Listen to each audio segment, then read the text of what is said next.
Bismillahirrahmanirrahim. Assalamualaikum warahmatullahi wabarakatuh. Apa kabar soleh-soleha? Semoga kalian di rumah selalu dalam keadaan sehat walafiat. Amin. Baik, untuk kali ini kita akan belajar tematik tema 5 pahlawanku, subtema 3 sikap kepahlawanan, pembelajaran 1, 2, dan 3. Pembelajaran 1 halaman 94. Indonesia mempunyai pahlawan-pahlawan nasional yang berjuang untuk merebut dan mempertahankan Indonesia.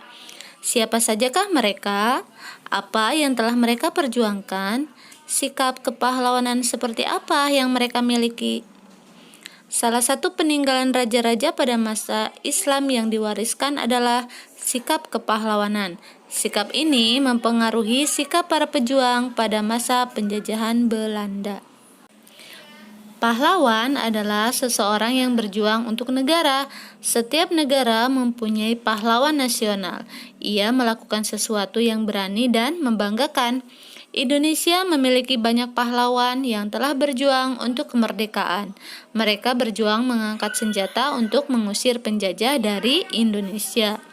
Kemerdekaan yang kita nikmati sekarang ini tidak terlepas dari perjuangan dan pengorbanan yang dilakukan oleh para pahlawan. Mereka bukan hanya mengorbankan harta, tetapi juga jiwa dan raga. Karena perjuangan mereka, kita dapat menikmati kebebasan dalam menentukan cita-cita, mendapatkan pendidikan, dan mengemukakan pendapat. Banyak pahlawan dari berbagai wilayah di Indonesia yang berjuang demi kemerdekaan dan kemajuan negara kesatuan Republik Indonesia. Berikut adalah beberapa pahlawan yang dimiliki bangsa Indonesia pada masa penjajahan. Sikap kepahlawanan mereka tidak jauh berbeda dari sikap kepahlawanan yang dimiliki raja-raja pada masa Islam yang memerangi penjajah. Yang pertama ada Cut Nyak dari Aceh, Sisingamangaraja dari Sumatera Utara, Dewi Sartika dari Jawa Barat, Pangeran Diponegoro dari Yogyakarta, Silas Papare dari Papua, Patimura dari Maluku, dan Pangeran Antasari dari Banjarmasin, Kalimantan Selatan. Sikap kepahlawanan yang dimiliki para pahlawan antara lain rela berkorban, kerja keras, tanggung jawab, dan cinta tanah air. Salah satu pahlawan yang menggerakkan para pemuda yaitu Bung Tomo. Perjuangan Bung Tomo turut membakar semangat pemuda Indonesia untuk berjuang. Karena itulah, beliau pantas dijuluki pahlawan nasional. Untuk mengenang jasa Bung Tomo, ada beberapa milik Bung Tomo yang disimpan di Tugu Pahlawan, Surabaya. Salah satu peninggalan Bung Tomo adalah mobil. Mobil Bung Tomo berjenis Opel Kapitan. Mobil ini berwarna hitam dan menjadi koleksi Museum Tugu Pahlawan di Surabaya. Salah satu hal yang membedakan mobil Bung Tomo dengan mobil sekarang adalah posisi kaca spion. Mobil Bung Tomo hanya memiliki satu kaca spion yang berada di dalam mobil. Salah satu bagian mobil yang penting adalah kaca spion. Kaca ini bisa menghasilkan bayangan yang lebih kecil dari ukuran benda sebenarnya. Tahukah kamu bagaimana sifat cermin? Bagian lain dari mobil adalah lampu. Pada lampu terdapat permukaan cekung yang menyerupai cermin cekung. Cermin cekung ini berfungsi untuk memfokuskan cahaya sampai jarak jauh. Ada 3 jenis cermin. Yang pertama, cermin cembung. Biasanya ini ada di bagian cembung sendok atau spion. Sifat cermin cembung yaitu maya, tegak, dan diperkecil. Yang kedua, cermin cekung. Biasanya ini ada di bagian cekungan sendok ya, tapi bukan sendok plastik, yaitu sendok dari stainless ya. Dan sifat cermin cekung yaitu maya, tegak, dan diperbesar. Kemudian yang ketiga, cermin datar. Sifat cermin datar yaitu maya, tegak, dan sama besar. Pembelajaran 2, halaman 101. Setelah kamu mempelajari sikap kepahlawanan, tentunya kamu merasa bangga terhadap mereka. Nah, berikut adalah contoh sikap kepahlawanan yang bisa diaplikasikan dalam kehidupan sehari-hari. Yang pertama, kerja keras, kemudian rela berkorban, cinta tanah air, tekun, peduli terhadap sesama, dan pemberani. Nah, sikap kepahlawanan tersebut mencerminkan nilai-nilai sila Pancasila. Berkat perjuangan para pahlawan, Indonesia mencapai kemerdekaannya. Nah, mari kita menyanyikan lagu Hari Merdeka ciptaan H. Mutahar sesuai dengan tinggi rendahnya nada.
Pembelajaran 3, halaman 110. Setelah mengetahui perjuangan para pahlawan, sikap apakah yang dapat kamu tiru dari mereka? Apakah sikap kepahlawanan itu hanya ditunjukkan pada masa perjuangan melawan penjajah saja? Adakah tokoh-tokoh pada masa sekarang yang tindakan mencerminkan sikap kepahlawanan? Mari kita cari tahu bersama. Sikap kepahlawanan bisa kamu temukan di lingkunganmu. Kamu bisa belajar tentang sikap kepahlawanan dari kisah seorang penjaga pintu perlintasan kereta api. Untuk menambah pengetahuanmu tentang sikap kepahlawanan dari penjaga pintu kereta api, mari kita baca bersama teks berikut. Pahlawan tanpa tanda jasa. Gimin tinggal di desa Lemah Abang, Karawang. Pekerjaannya sangat mulia, banyak orang yang telah ia selamatkan. Namun demikian, banyak orang yang tidak peduli terhadap pekerjaan yang ia lakukan. Tidak ada ucapan terima kasih yang diberikan kepadanya. Pendapatannya sangat kecil dan tentunya kurang untuk memenuhi kebutuhan keluarganya. Jam istirahatnya tidak menentu. Bahkan suatu saat, ia tidak bisa menikmati makan siangnya karena tiba-tiba ada pekerjaan yang harus ia lakukan. Hari raya pun terkadang ia harus masuk bekerja. Namun, Gimin tetap berusaha untuk bekerja sepenuh hati. Gimin sangat mencintai pekerjaannya. Ia sudah melakukan pekerjaannya hampir 30 tahun lamanya. Apa sebenarnya pekerjaan Gimin? Mengapa ia sangat senang dengan pekerjaannya?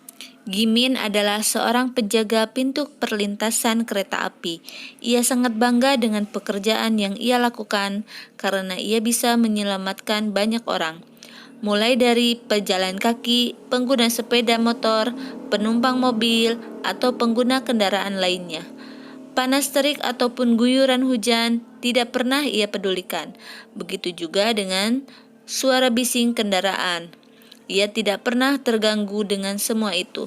Bahkan, umpatan dari mereka yang marah karena Gimin menutup pintu rel pun ia abaikan. Di dalam pikirannya, yang ada hanyalah usaha untuk menyelamatkan orang-orang. Nah, menjadi penjaga pintu perlintasan kereta api yang bertanggung jawab adalah salah satu cerminan sikap kepahlawanan. Sikap kepahlawanan pun dimiliki oleh mereka yang bekerja di kapal selam. Mereka menjaga perairan Indonesia tetap terjaga dari gangguan orang-orang yang tidak bertanggung jawab. Biasanya, kapal selam menggunakan sebuah jendela yang membantunya melihat keadaan di sekeliling. Jendela ini berfungsi seperti mata pengintip. Jendela pada kapal selam ini disebut periskop.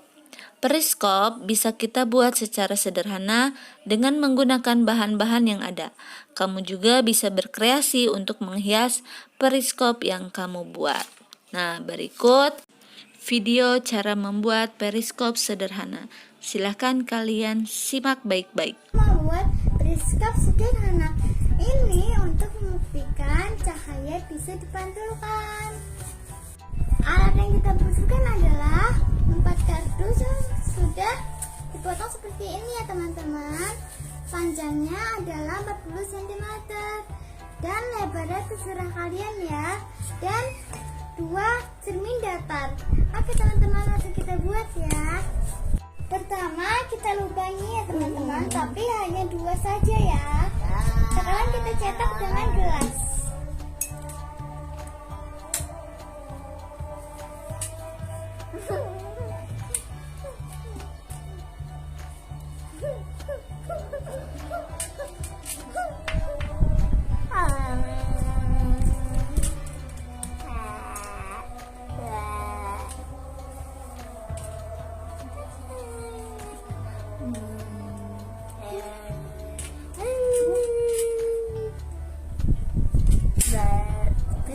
Nah seperti ini ya teman-teman, sekarang tinggal kita potong. Nah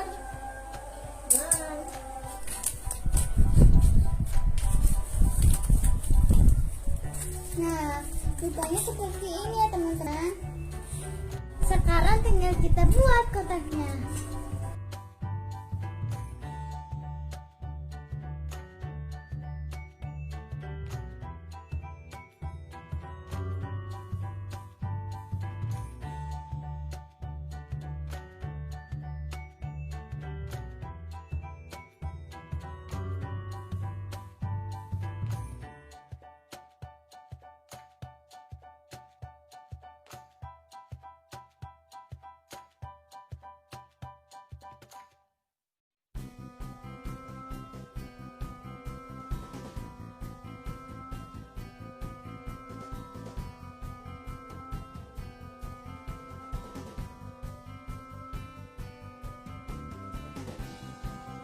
Cerminnya dipasang dengan kemiringan 45 derajat.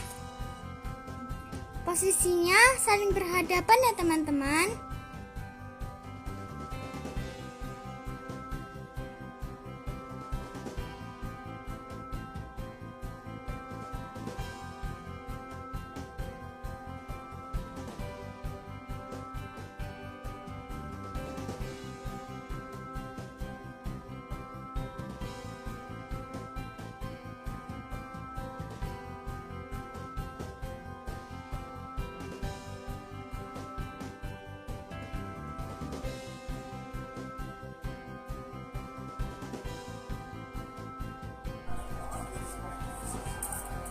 Nah sudah jadi nih teman-teman periskopnya. Bagaimana hasilnya? Sekarang kita coba ya teman-teman.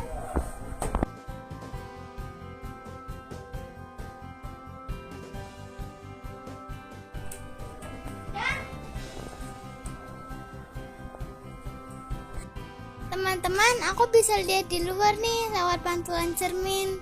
Ini membuktikan bahwa salah satu sifat cahaya dapat dipantulkan. Prinsip kerja periskop adalah membentuk bayangan dengan melakukan pemantulan pada kedua cermin datar yang dipasang sejajar dan diposisikan miring agar mengarah ke mata pengamat. Sekian untuk materi kali ini, semoga bisa dipahami. Terima kasih. Wassalamualaikum warahmatullahi wabarakatuh.